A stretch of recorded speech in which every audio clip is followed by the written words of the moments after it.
We're all here to hear one person speak right now. We're all here to hear one person's thoughts, opinions, his frustrations, or maybe pleasure or displeasure. And that's Jeff Iafredi. Jeff, good morning, buddy. Walk me through the trade deadline yesterday, and I will either A, be the voice of reason for you, or talk you off a cliff. I'm not sure yet. So, I've had some time to digest yesterday. I did. I think immediately after the trade happened, I was extremely confused. Maybe it was because me and other Pistons fans as well, maybe overvalued Saddiq Bey a little more than you should have, which is fair. But it's not about overvaluing Saddiq or thinking we should have gotten a first-round pick, because I don't think that was never an option. What frustrated me is James Wiseman. Because I'm not a fan of the Golden State Warriors, but I do watch Warrior games. And James Wiseman's only played in 60 career games. He's suffered some injuries. He's played time in the G League. And that's mostly because the Warriors don't allow him to make mistakes. Like, he's a young player, and their championship window is right now. So they don't really have time for him to grow. So when I first saw the trade, I'm like, James Wiseman? And I'll just break down the trade for anybody that might have missed it yesterday. The Pistons receive center James Wiseman, same draft class as Saddiq Bey, by the way.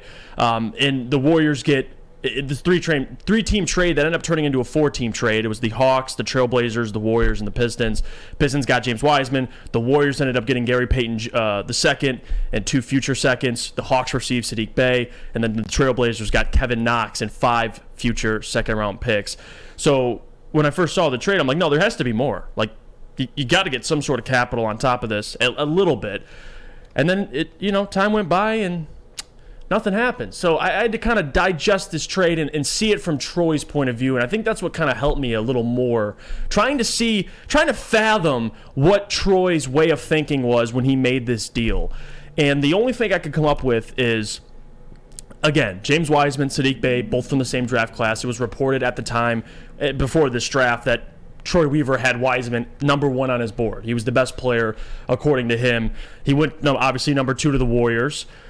And Troy had a chance to get that player as a throwaway asset from a Warriors team that wanted to move on from him. So Troy capitalized. You're not going to pay Saddiq Bey. He probably wanted a 4-year, $80 million deal. You're not signing him to that. So you had to get rid of him. I mean, would you rather have second-round picks? I mean, I don't know, rather than a player that might have an extremely high upside? You can make that argument. So the more I sat on it, James Wiseman, the player, I'm okay with right now, but here's the risk Troy's taking. Is if James Wiseman does not show anything, or let's say he looks kind of how he did in Golden State, where it's frustrating to see him watch. He's not in the right spots offensively and defensively. His shot selection's questionable. He's getting into foul trouble.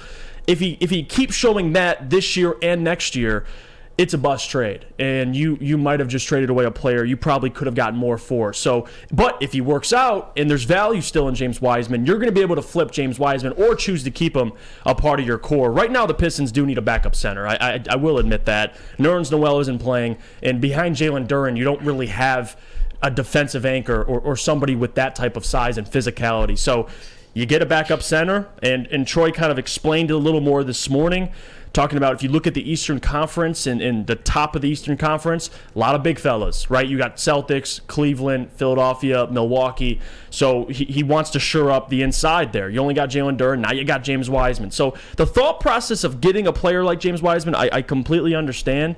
But here's the other part of that, which concerns me. Because James Wiseman, if you don't know, has suffered quite a lot of injuries since being in the league, and that's the big thing for me. I mean, we can go back to even before when he came out, before he was drafted. He suffered a minor shoulder injury in August of 2019. This was before the 2020 NBA draft.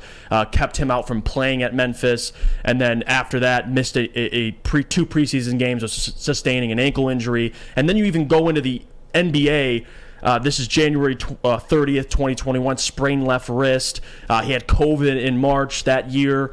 April 10th, tears his meniscus. misses a majority of the season. And if you keep going, it makes good progress. They're giving updates. This is in September. He tore it in April. And then you keep going. November, he's cleared to practice. And then January 13th, he needs arthroscopic surgery to reduce swelling. So, this is the problem also with James Wiseman is with any big fella, you're taking that risk. And he has been injured a lot. So, in Saddiq Bey, on the other hand, known as Iron Man, he doesn't miss really any games.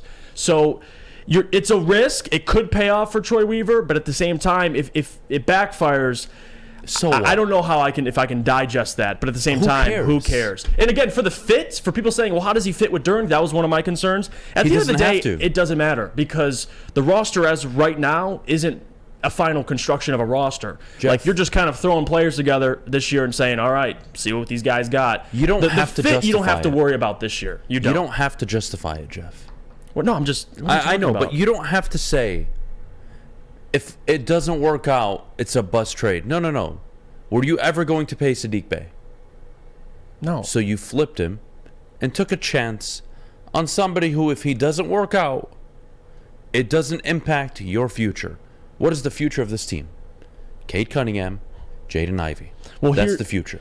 I get that, but this is why it's a bust trade. You would essentially be giving away a career 15-point scorer for dust if he doesn't work out, which that's I don't know if pay a career 15-point shooter with questionable shot selection? It's not about paying him. It's not about paying him. I don't want to pay him, but I'm saying if you're not going to pay the player, you got to get something. Not James. If James Wiseman doesn't work out, you're okay with that. I think this is where you and I fundamentally disagree because I don't value draft picks the way maybe you do in the NBA unless they are lottery picks. But again, there are exceptions always to the rule, right? Kobe was 13th. There's always exceptions, but I don't need a draft pick to make me feel good. To me, Troy Weaver increased his cap space by $8 million, so that's technically $8 million less he has to spend next offseason, which I'm kind of okay with because if we're all honest with each other, Detroit's not going out and gung-hoing in free agency. It's just not going to happen. Now, role players, for sure, but you're not going out getting a $30 million a year guy. It's not going to happen, so this is a non-concern for me, number one. Number two, the real problem in Detroit, whether all you fuckheads want to admit it or not, is Dwayne Casey. And no, this isn't throwing him under the bus because the team doesn't look good. No, this isn't we need a scapegoat. It's very simple. If you want to be the head coach of a rebuilding team, no problem. I'll take the losses. Show me development, show me an offensive game plan, show me an offensive identity, and show me a defensive mentality. All of which, they have none of it. Saddiq Bey has somehow regressed as a shooter. And I found it funny, Jeff, if you could tell me the exact quote, I believe, that came out on Saddiq Bey that players were frustrated with his shot selection. Yeah, and it felt like he was kind of ball stopping a little bit. But again, this has nothing to do with me wanting to. I'm out here sitting here defending Saddiq Bey. It's not. I'm talking about the player you received. That's what this conversation's about. Nothing about Saddiq Bey. Do you believe in Troy? I do. Will you allow Troy to make a mistake or two? Or three? Yes. Every GM misses. Yes. There is no GM that gets them all right. But doesn't mean he's absolved Who has from criticism. A higher ceiling? James Wiseman or Saddiq Bey? And that's what it comes down to. Well, that's the chance you're taking. But the question I have, too, is how does he hit his ceiling when Jalen Duren's starting? And we're going to find that out. I'll tell you how. We're going to find that out. I'll tell you how he hits his ceiling. Or James Wiseman starting. You still have Duren. Duren's got to get his 20, 25 minutes. The reality is he needs to be a rim runner. And if he can do that, 70% of the capability that Duren's currently doing it, and then he adds that offensive game that everybody was enamored by coming out of college. Well, then now we're talking about business here. Now, is that going to happen? Honestly, I don't know. Do I need it to happen? It'd be nice.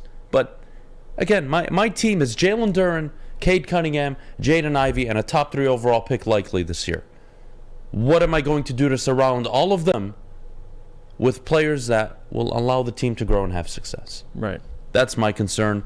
I don't have a coach in here right now that is getting anything done, that has no offensive identity. This team has no default to go to. It's just, hey, iso ball. Hey, I'm gonna have the ball this time. We're gonna go up the court, and I'm gonna run around like a dipshit. And if one of you are open, I'm gonna pass it. And if you're not, I'm just gonna wear down the shot clock, and then we're not gonna get anything up good. That's good. Cool? Great. Yeah. Dwayne Casey offense, boys.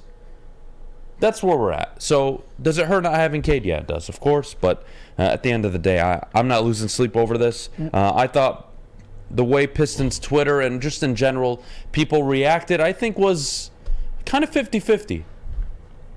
I'm not losing sleep over Saddiq Bey going to Atlanta. I'm not. I'm not losing sleep that you're taking a chance on a high risk, maybe medium to high reward player. We don't know what Wiseman can be, and I'm sorry, I'm a big culture guy. There's no better culture for development than Golden State. Go look at Jordan Poole. And he didn't work out there. If he didn't work out there, and Grant, like you brought up, injuries got in the way, sure. But if you can't grow up, if you can't progress in Golden State, I'm not really betting on you making it anywhere else. I'm just not. Yeah. So I'm not banking on James Wiseman. I'm really not. Yeah, really to judge this trade, you can have your thoughts on Saddiq or James Wiseman as a player, but to actually grade the trade, I have to see Wiseman finish the season. I got to see what you got. I think it'd be a little premature for me to say this trade is awful. Troy's this, Troy's that. I mean, Troy has fleeced enough GMs to where I'm willing to give him the benefit of the doubt. So if it doesn't work out, you can question his player evaluation all you want. But as of right now, I'm gonna reserve. Well, speaking of Troy the Weaver, overreactions. I want to talk about Troy next. A lot of praise for Troy, a lot of Brad Holmes vibes. Where are we at with Troy Weaver? I want to get to that next. Greg, I do disagree. I don't believe Wiseman has a higher upside currently than Jalen Duren. I think Jalen Duren can be a poor man's Dwight Howard with the way he runs the rim. Rebounding, the way he protects the rim. I'm not asking for 24 a night, but he could get 12, 14, 16 a night just off of boards. He doesn't even need to be part of your offense. Mm-hmm. And then he's running in transition. And then, of course, you get everything else with him. Rebounding, defensive play. I'm pretty high on Duren. I think you share the same opinion. No? Right. Yep. I'm not saying he'll be a Hall of Fame center, but damn it, kid looks good for an 18, now 19-year-old. So.